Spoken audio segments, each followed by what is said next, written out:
Deep in South America, where the Andes rise like stone spears and the Amazon stretches into endless green, the indigenous peoples of Peru have woven their lives into landscapes that feel touched by gods. From icy peaks to steaming rivers, they carry traditions older than empires and resilience stronger than mountains. They are more than survivors of time. They are living libraries of wisdom, keepers of languages and myths, masters of landscapes that outsiders barely glimpse. Markets, ruins, and photos show fragments, but the true story lies with those who speak to mountains as kin and move through jungles as if through their own veins. Our journey begins with those who built empires in the clouds. Quechua, in the towering reaches of the Andes, where peaks scrape heaven and valleys cradle clouds like sleeping children, Quechua people carry the bloodline of the Inca in their veins and the memory of empire in their songs. Here, across mountain landscapes so vertical they seem to defy human habitation, they have maintained communities that turn stone into poetry and altitude into advantage.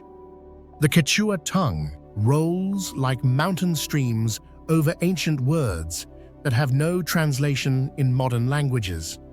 Terms for 17 different types of potato, concepts that describe relationships between humans and mountains that require entire paragraphs in Spanish to approximate.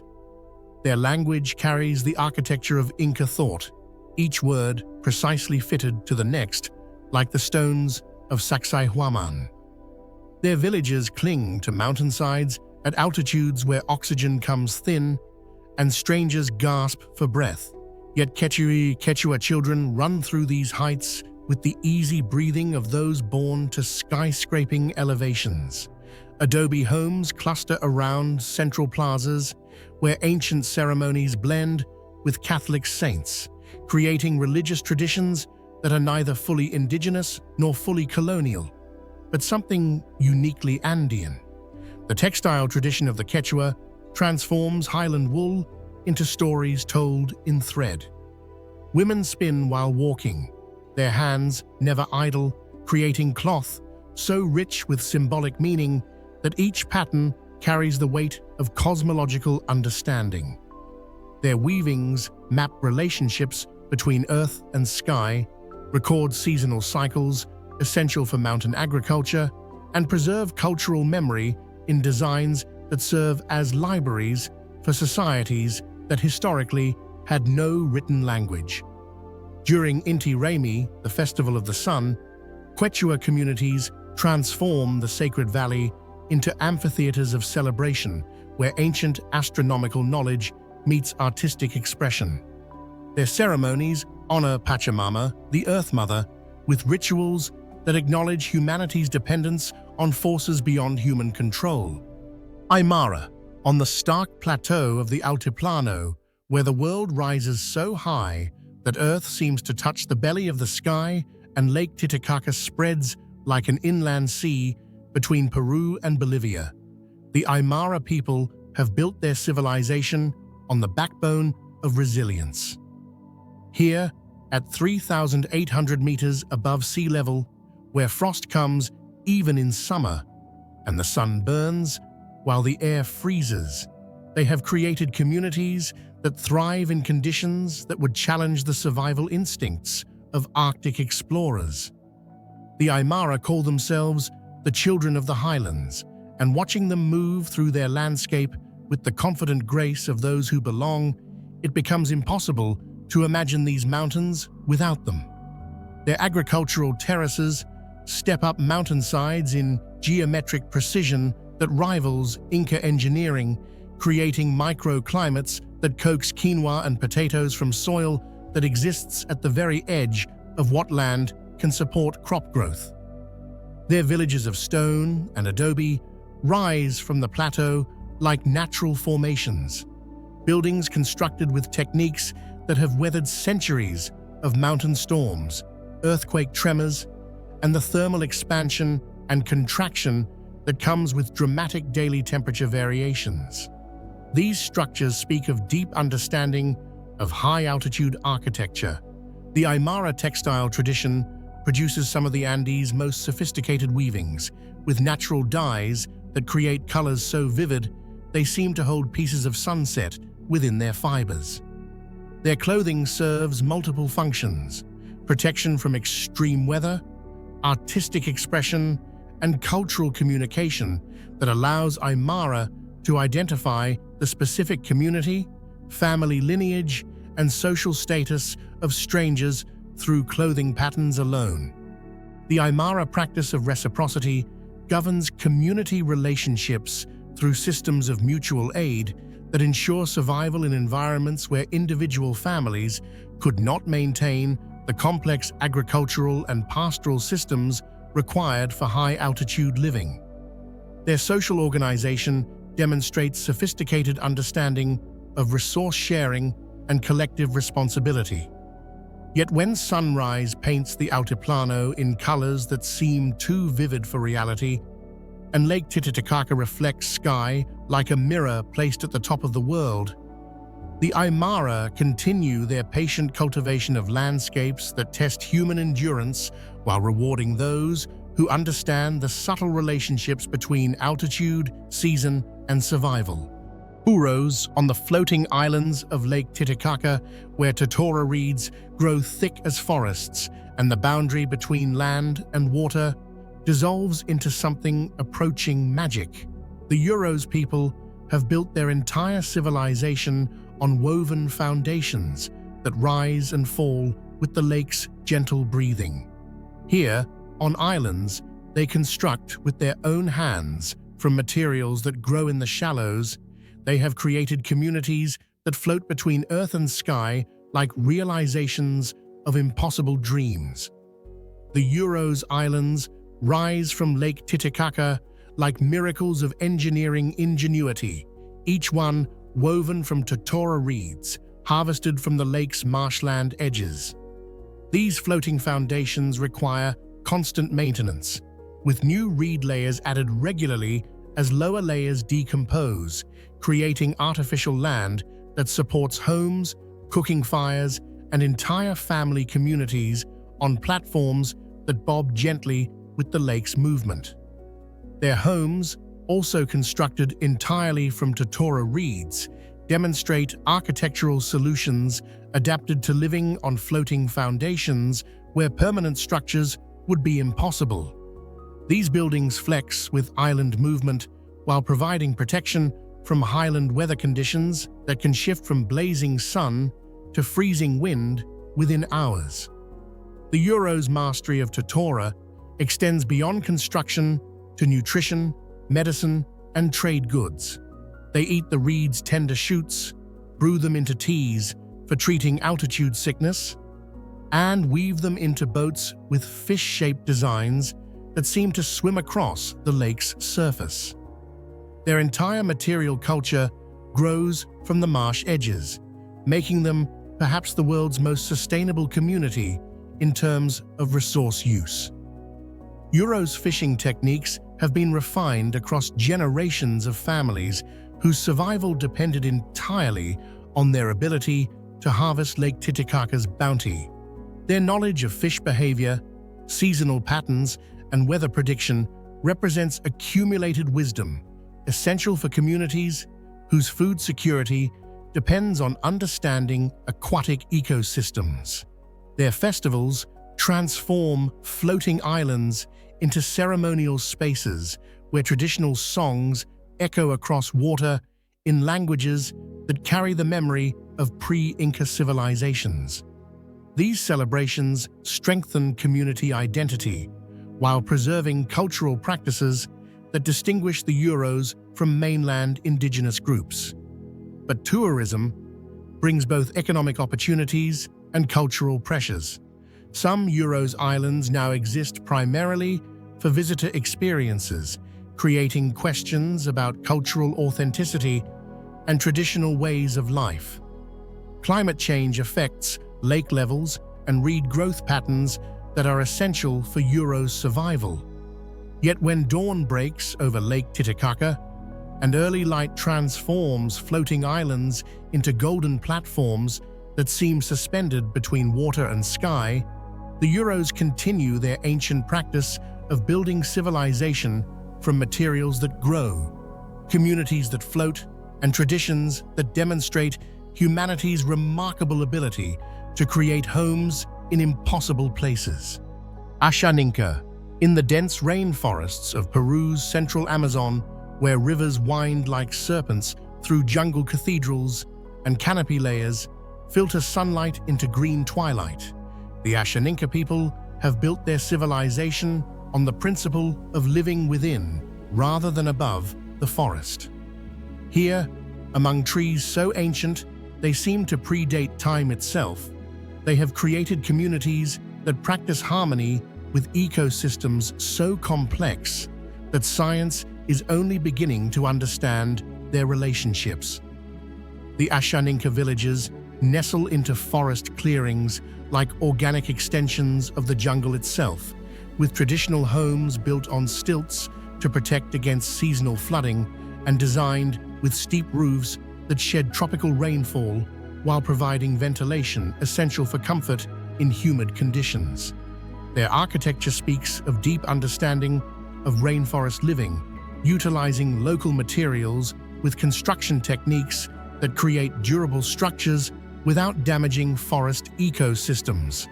Their traditional clothing creates some of the Amazon's most distinctive visual art, with hand-woven kushmas decorated in geometric patterns that carry cosmological meaning while providing practical protection from insects, thorns, and weather variations that characterize tropical forest life. These garments serve multiple functions: cultural identification, artistic expression, and practical clothing suited to jungle conditions. Ashaninka knowledge of medicinal plants represents one of the Amazon's most sophisticated traditional pharmacologies. Their healers, called Sheripiari, master relationships with forest spirits while utilizing plant medicines for treating ailments ranging from common injuries to complex spiritual and psychological conditions. During ayahuasca ceremonies, Ashaninka shamans facilitate spiritual experiences that integrate healing practices with cosmological understandings that treat illness as disruption of harmony between individuals and forest ecosystems. These rituals demonstrate sophisticated understanding of consciousness, plant chemistry, and spiritual healing. Their sustainable hunting and fishing practices maintain balance with wildlife populations through seasonal restrictions, spiritual taboos, and rotation systems that prevent over-exploitation of forest resources. The Ashaninka understanding of forest ecology includes detailed knowledge of animal behavior, plant phenology, and seasonal cycles. But illegal logging, coca cultivation, and armed conflicts have disrupted traditional ways of life while threatening forest ecosystems that are essential for Ashaninka survival. Climate change alters precipitation patterns that affect both agriculture and forest health. Shipibo, along the meandering banks of the Ucayali River, where jungle waterways curve like cosmic serpents through landscapes that seem painted in every shade of green imaginable, the Shipibo people have created artistic traditions that transform everyday objects into windows on the divine. Here, in villages that rise and fall with seasonal flooding, they have built communities where art-making is prayer, pattern is language, and beautiful objects carry the spiritual weight of sacred geometry. The Shipibo are perhaps most famous for their textiles and ceramics decorated with geometric patterns so intricate and mathematically precise, they seem to encode universal principles. These designs, called kene, are said to originate in ayahuasca visions where plant spirits reveal patterns that exist at the foundation of reality. Women artists spend months creating single pieces where every line must be perfectly placed, every curve precisely calculated, every intersection exactly aligned. Their villages cluster along riverbanks that provide transportation routes, fishing grounds, and seasonal agricultural opportunities when floodwaters recede to reveal fertile planting areas. Traditional homes built on stilts accommodate dramatic water level changes while providing cool living spaces adapted to humid tropical conditions. Shipibo women master artistic traditions that serve simultaneously as cultural expression, spiritual practice, and economic activity.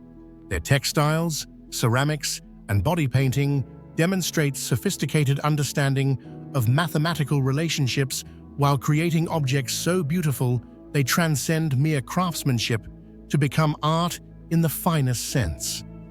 During healing ceremonies, Shipibo shamans use traditional songs called Ikaros to facilitate spiritual experiences, where participants often report seeing the same geometric patterns that appear in Shipibo art.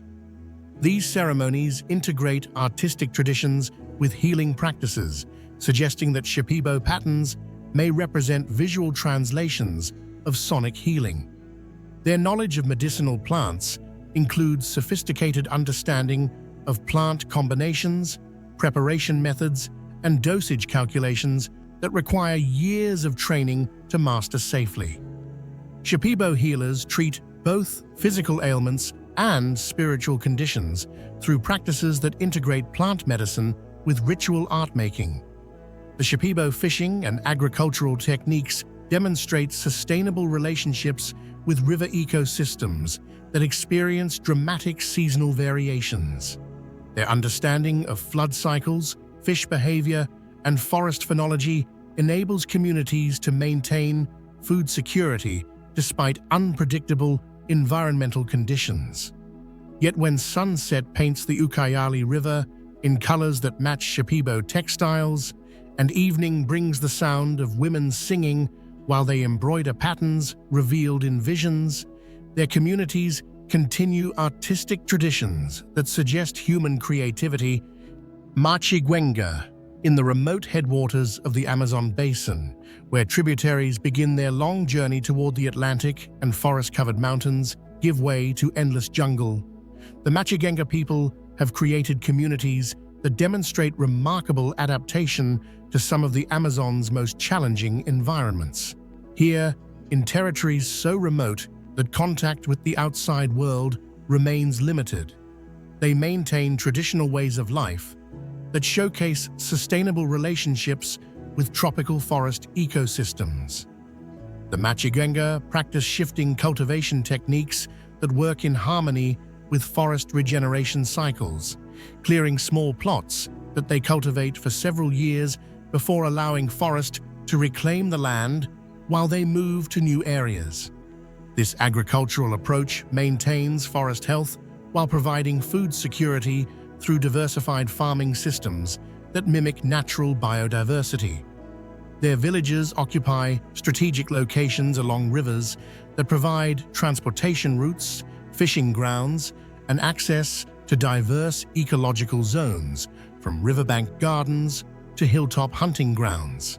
Traditional homes utilize local materials with construction techniques adapted to seasonal flooding and tropical weather conditions. Machiguenga hunting practices demonstrate sophisticated understanding of wildlife behavior, seasonal patterns, and sustainable harvesting techniques that maintain balance with animal populations. Their knowledge of forest ecology includes detailed understanding of animal tracks, feeding habits, and migration routes. The Machiguenga understanding of medicinal plants includes knowledge of treatments for tropical diseases, injuries common to forest life, and spiritual ailments that require specialized healing techniques. Their healers master relationships with plant spirits while maintaining detailed understanding of botanical properties. Yet when morning mist rises through forest canopy and bird calls echo through jungle silence, the Machiguenga continue their patient cultivation of traditional knowledge systems that demonstrate how human communities can thrive in forest environments without destroying the ecological relationships that make such life possible. Bora, in the deep Amazon lowlands of northeastern Peru, where rivers wind through forests so vast they seem to swallow horizons, and jungle sounds create symphonies that never end. The Bora people have built their identity around one of the Amazon's most sophisticated communication systems. Here, in territories where distances between communities can span days of river travel, they have mastered the art of talking drums that carry messages across forested landscapes with speed and precision that rivals modern telecommunications. The Bora Mangare drums transform jungle clearings into communication centers where skilled drummers translate spoken language into rhythmic patterns that can travel for kilometers through dense forest. These wooden instruments, carved from specific trees using traditional techniques, produce tones that carry clearly through jungle acoustics while encoding complex linguistic information. Their villages cluster around drum houses that serve as both communication centers and ceremonial spaces. These structures represent architectural solutions adapted to tropical conditions while providing acoustic properties essential for long-distance communication. The social organization of Bora communities centers around drum communication skills that require years of training to master. Bora fishing techniques utilize sophisticated understanding of seasonal fish behavior, river ecology, and traditional trap construction that enables communities to maintain protein sources despite dramatic seasonal variations in water levels and fish populations. Their knowledge of aquatic ecosystems includes detailed understanding of fish migration patterns and breeding cycles. During Maloka ceremonies, Bora communities gather in traditional longhouses for celebrations that can last for days, featuring traditional songs, dances, and the consumption of masato, fermented beverages that play important roles in social bonding and spiritual practices. These gatherings strengthen community identity while providing opportunities for sharing information and arranging marriages between distant communities. Yet when evening brings the sound of mangare drums carrying messages across darkening forest and night sounds create acoustic landscapes that seem to respond to human communication, the Bora continue their ancient practice of turning forest into communication network, their presence in the Amazon demonstrating that technology and tradition can merge in ways that enhance rather than diminish ecological relationships. Yagua, along the tributaries that feed the mighty Amazon, where water levels rise and fall with seasonal rhythms that flood forests and expose muddy banks rich with nutrients, the Yagua people have created amphibious communities that thrive in landscapes where the boundary between land and water shifts with the weather. Here, in territories where success requires equal mastery of terrestrial and aquatic environments, they have developed cultural traditions that celebrate adaptability as survival strategy. The Yagua villages relocate seasonally to accommodate dramatic water level changes that can flood riverside communities while revealing new agricultural opportunities on nutrient-rich floodplains. Their traditional homes utilize portable construction techniques that enable rapid community relocation while maintaining cultural continuity despite geographical mobility. Their fishing techniques represent some of the Amazon's most sophisticated approaches to aquatic resource management, utilizing traditional fish poisons derived from forest plants, elaborate trap systems that take advantage of seasonal fish migrations, and detailed knowledge of fish behavior that enables successful harvesting despite changing water conditions. Yagua agricultural practices integrate flood-adapted crops with forest gardening techniques that maintain food security despite seasonal disruptions. Their understanding of soil fertility, plant phenology, and seasonal timing enables communities to maximize agricultural productivity while adapting to unpredictable environmental conditions. During traditional festivals, Yagua communities celebrate with body painting that transforms participants into living artworks decorated with geometric patterns that carry cultural significance while creating visual displays that rival the natural beauty of tropical birds and jungle flowers. Their traditional crafts include sophisticated blowgun construction that produces hunting weapons capable of accurate shots at remarkable distances. These tools represent refined understanding of physics, plant materials, and toxicology that enables effective hunting while maintaining sustainable relationships with wildlife populations. Yet when seasonal floods transform forest into aquatic landscapes and traditional skills enable communities to thrive where others would struggle to survive, the Yagua continue their ancient practice of living between water and land.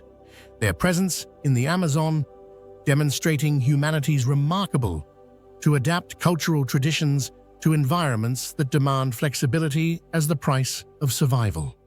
Harakmbut in the rainforests of Madre de Dios, where gold-laden rivers descend from the Andes and forests teem with unmatched biodiversity, the Harakmbut have shaped a life rooted in reciprocity with the spirits of the land. Their territory spans river valleys and mountain slopes, and through seasonal migration, they use resources wisely, ensuring no ecosystem is overdrawn. Shamanic traditions guide their world, teaching that spirits influence rain, animal movements, and the growth of plants. Ceremonies with plant medicines allow communication with these forces, bringing both healing and knowledge. To the Harakmbut, the forest is a living being that demands respect and balance. Their subsistence reflects this philosophy. Hunters track animals with skill and spiritual restraint. Fishermen read rivers and seasonal cycles, and crafters transform forest materials into tools, clothing, and ceremonial objects that blend utility with artistry. Medicinal expertise is equally refined, with healers combining plants to treat injuries, diseases, and spiritual afflictions. Awajun, where the Andes fall into the Amazon, the Awajun live as warriors of mountain and forest. Their territory spans cloud forests and lowland jungles, giving them access to immense biodiversity and demanding careful stewardship. They have long balanced survival with protection, defending land and culture with equal determination. Their homes, built with raised floors and steep roofs, adapt to heavy rain and rugged slopes, showing deep knowledge of mountain climates. As hunters, the Awajun display precision with blowguns, spears, and arrows, their skill rooted in both physics and an intimate understanding of animal behavior. Spiritual rules and seasonal restrictions keep hunting in balance with the forest. Festivals bring warrior dances where battles are remembered, tactics retold, and identity renewed. Crafts and weapon making carry the same discipline. Practical tools infused with artistry and generations of refinement. Their healers, meanwhile, command an extensive pharmacology, treating wounds, tropical diseases, and spiritual afflictions through mastery of both plants and spirits. Shawi, along the remote tributaries of the Hualaga River, the Shawi have preserved traditions shaped by centuries of isolation. Their agriculture blends forest gardening with shifting cultivation, creating fertile soils and diverse diets without relying on processed foods. Villages are set along rivers that serve as lifelines, providing fishing grounds, transport routes, and access to both floodplains and hunting territories. Shawi life reflects deep ecological knowledge. They master fishing with poisons, traps, and seasonal awareness, hunt with weapons and tracking skills that protect wildlife balance, and craft tools and ornaments from forest resources with both artistry and practicality. Their homes, built from local materials, withstand tropical heat and flooding, adapting perfectly to the environment. Ceremonies and plant medicines strengthen identity, offering healing while uniting communities in shared spiritual experience. Their medicinal knowledge is vast, with healers using careful preparation and precise dosages for forest remedies. Shuar. In the rainforests of Peru and Ecuador, the Shuar live where rivers carve through jungle mountains and sunlight filters into green twilight. Their identity is deeply tied to shamanic traditions, especially ayahuasca ceremonies that open pathways of healing and spiritual vision. The Shuar see consciousness as a force binding all life, and their healers use plant medicines not only for curing illness, but for guiding journeys into the spirit world. If these stories moved you, if these mountains and jungles felt sacred even through a screen, then help us carry their voices forward. Share these tales with those who've never heard the songs, of those who turned stone into cities, rivers into highways, and forests into pharmacies. The mountains are still speaking. The rivers still carry ancient wisdom. And together, we can ensure someone is listening to the whispers of those who prove that the oldest ways of knowing may also be the wisest. That tradition and survival dance together in every breath, every song, every dawn that breaks over landscapes where gods and humans learn to live as neighbors.